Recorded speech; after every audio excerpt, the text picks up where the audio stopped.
আজকের আমাদের সেই এনটিআরসি নামক নির্লজ্জ প্রতিষ্ঠানের সেই সকল ধৃষ্টতাপূর্ণ আচরণের বিরুদ্ধে প্রতিবাদ সভা, বিশেষ করে আপনারা জেনে থাকবেন জাতির বিবেক সাংবাদিক ভাইদের মাধ্যম দিয়ে সারা দেশবাসী সহ ওদের স্বপ্ন পূরণে পাশে থাকতে পেরে আমরা গর্বিত।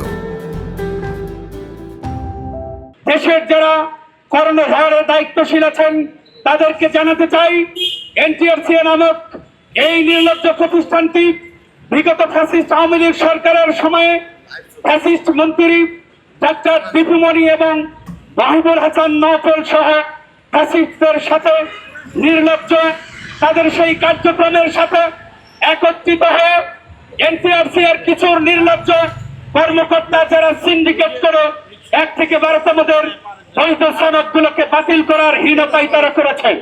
কালো আইন তৈরি করে 1 থেকে 12তম নিবন্ধিত বৈধ সনদধারীদেরকে নিয়োগ বঞ্চিত করার জন্য তারা যে নির্লজ্জ কাজ করেছে এটা আপনাদের কাছে দৃশ্যমান।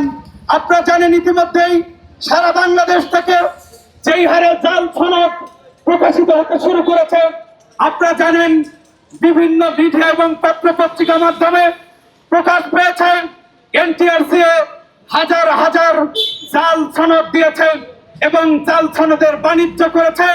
এনটিআরসি একটি সিন্ডিকেট, শিক্ষা মন্ত্রণালয় এবং সচিবালয়ের একটি সিন্ডিকেট যারা জাল সনদের বাণিজ্য করে মেইনলি 1 থেকে 12তমদেরকে নিয়োগ বঞ্চিত করেছে। আপনারা জানেন আমরা প্রতিবার যখন বলে এসেছি, প্রতি পত্রিকা মিডিয়া আপনাদের মাধ্যমে জানতে পেরেছি, প্রতিদিন সারা বাংলাদেশে বিভিন্ন শিক্ষাঙ্গনের জাল সনদ দিয়ে চাকরি করছে, অথচ আমরা এনটিআরসি কর্তৃক বৈধভাবে আমরা নিয়োগ বঞ্চিত হয়েছি এবং আমাদের মেধা তালিকায় থাকা সত্ত্বেও আমরা নিয়োগ বঞ্চিত হয়েছি। তাই উদাত্ত আহ্বান থাকবে। এবং আপনারা জানেন আমরা যখন এনটিআরসি এখানে অবরুদ্ধ করে রেখেছিলাম, তারা আমাদেরকে কথা দিয়েছিলেন তোমাদেরকে আইনি অর্থাৎ প্রশাসনের অনুমোদন পেলে তোমাদের নিয়োগের ব্যবস্থা করা হবে। সেটা হলো পারিবারিকভাবে আমরা যেটা চাচ্ছি সেটা তো পাচ্ছি না।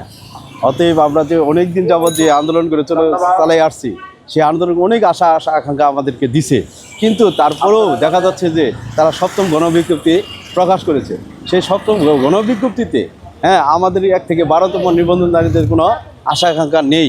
বিদায় এখন আমরা এই এনটিআরসি ভবনে আমরা আন্দোলন করতেছি, আন্দোলন চালিয়ে যাব যাতে আমাদের সেই 1 থেকে 12তম নিবন্ধনধারীদের আমাদের নিয়োগ দেয়।